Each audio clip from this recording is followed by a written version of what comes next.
বিজয়া একাদশীর মাহাত্ম্য শ্রবণ করুন।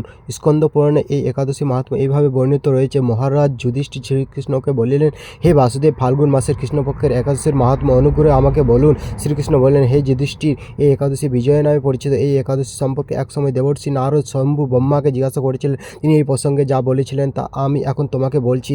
এই পবিত্র পাপ বিনাশীকারী ব্রত মানুষকে জয় দান করে বলে বিজয়া নামে প্রসিদ্ধ।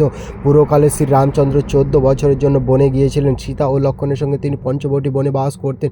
সেই সময় লঙ্কাপতি রাবণ দেবী সীতাকে হরণ সীতার অনুসন্ধানে রামচন্দ্র চতুর্দিকে ভ্রমণ করতে থাকেন। তখন মাতৃভাই জটায়ুর সাথে তার সাক্ষাৎ হয়। জটায়ু রাবণ সীতাহরণের সমস্ত বৃত্তান্ত রামচন্দ্রকে জানিয়ে মৃত্যুবরণ করে। এই রূপ সীতা উদ্ধারের জন্য বানররাজ সুগ্রীবের সাথে তিনি বন্ধুত্ব স্থাপন করেন। ভগবান রামচন্দ্রের কৃপায় হনুমান লঙ্কায় গমন করেন। সেখানে অশোক বনে সীতাদেবীকে দর্শন করে শ্রীরাম প্রদত্ত আঙ্গুরির আংটি তাকে অর্পণ করেন। ফিরে এসে শ্রীরামচন্দ্র কাছে লঙ্কার সমস্ত ঘটনা ব্যক্ত করেন। হনুমানের কথা শুনে রামচন্দ্র সুগ্রীবের পরামর্শ সমুদ্র তীরে যান। সেই দুস্তুর সমুদ্র দেখে তিনি লক্ষ্মণকে বলেন, হে লক্ষ্মণ, কীভাবে এই অগাধ সমুদ্র পার হওয়া যায় তার কোনো উপায় খুঁজে পাচ্ছি না। উত্তরে লক্ষ্মণ বললেন, হে পুরুষোত্তম সর্বগাত আদিদেব, আপনাকে আমি কি উপদেশ দেব?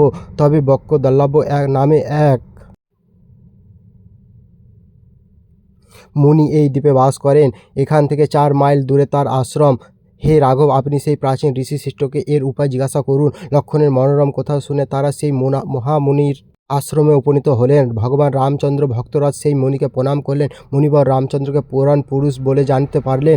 আনন্দ ভরে জিজ্ঞাসা করলেন, হে রামচন্দ্র, কী কারণে আপনি আমার কাছে এসেছেন তা কৃপা করে বলুন। শ্রী রামচন্দ্র বললেন, হে মুনিবর, আপনার কৃপায় সৈন্য সহ আমি এই সমুদ্র তীরে উপস্থিত হয়েছি। রাক্ষস রাজ্যের লঙ্কা বিজয় করাই আমাদের প্রধান উদ্দেশ্য।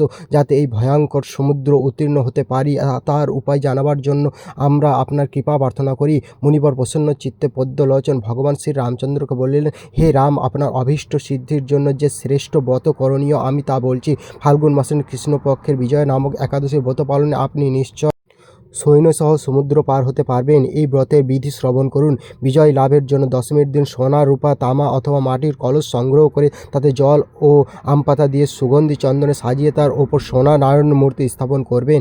একাদশীর দিন যথাবিধি প্রাতঃ স্নান করে কলসের গলায় মালা চন্দন পরিয়ে উপযুক্ত স্থানে নারিকেল ও গুবাগ দিয়ে পূজা করবেন। এরপর গন্ধ, পুষ্প, তুলসী, ধূপ, দীপ, নৈবেদ্য ইত্যাদি দিয়ে পরম ভক্তি সহকারে নারায়ণের পূজা করে হই কথা কীর্তনের সমস্ত দিন যাপন করবেন। রাত্রি জাগরণ করে অখণ্ড ঘি প্রদীপ প্রজ্বলিত রাখিবেন।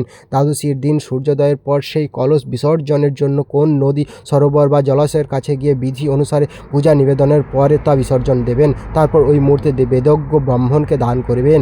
এই ব্রত প্রভাবে নিশ্চয় আপনার বিজয় লাভ হবে। ব্রহ্মা বললেন, হে নারদ, অনুষ্ঠানের ফলে তিনি বিজয় হয়েছিলেন। সীতা প্রাপ্তি, লঙ্কা জয়, রাবণ বধের মাধ্যমে শ্রী রামচন্দ্র অতুল কীর্তি লাভ করেছিলেন। তাই যথাবিধি যে মানুষ এই ব্রত পালন করবেন তাদের এই জগতে জয়লাভ এবং পরে জগতে অক্ষয় সুখ সুনিশ্চিত জানিবে।